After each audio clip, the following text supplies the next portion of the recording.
कर देना, ये शुरू हो जाएगा, ऐसे होना चाहिए। So we have to now understand what are our maryadas,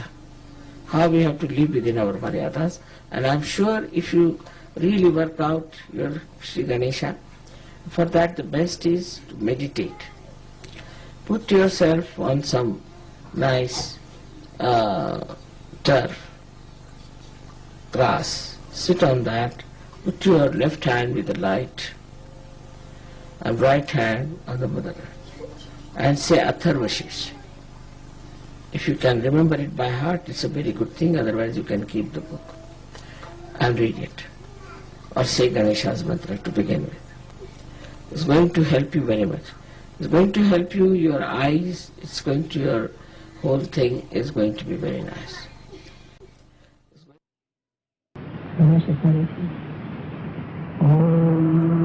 नमस्ते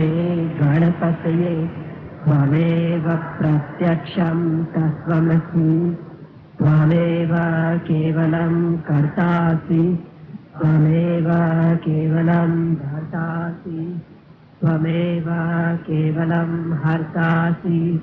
त्वमेव सर्वं खल्विदं ब्रह्मासि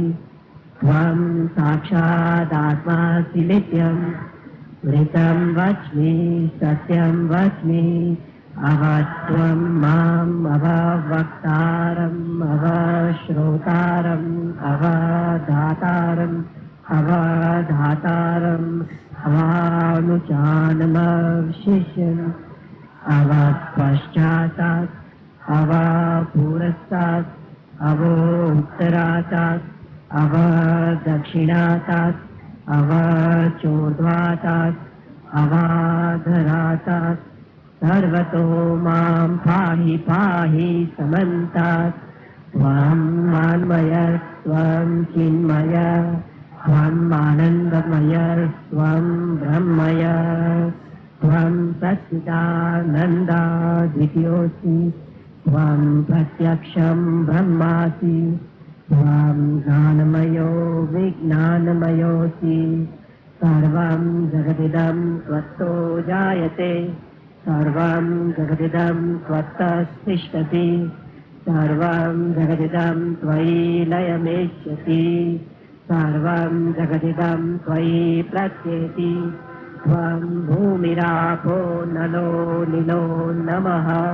त्वं चत्वारि वाक्पदानि त्वं गुणत्रयातीतः त्वं गृहत्रयातीतः त्वं कालत्रयातीतः त्वं स्थितोऽसि नित्यं त्वं शक्तित्रयात्मकः त्वां योगिनो ध्यायन्ति नित्यं त्वं ब्रह्मा त्वं विष्णु त्वं रुद्र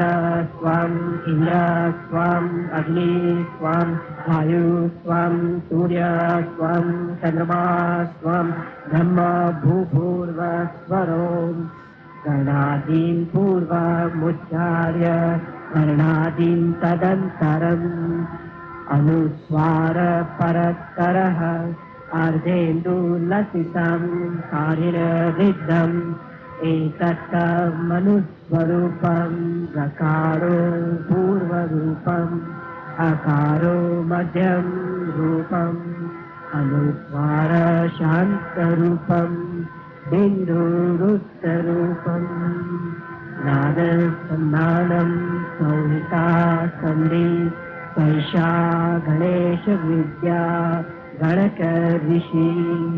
नित्ये गायत्री छन्दः ॐ नेताय नमः ॐ गणपतये नमः एकदन्ताय विद्महे वक्रतुण्डाय धीमहि तन्नो दन्ती प्रचोदयात् एकदन्तं चतुरहस्तं पाशमङ्कुशधारिणं रदं च वरदं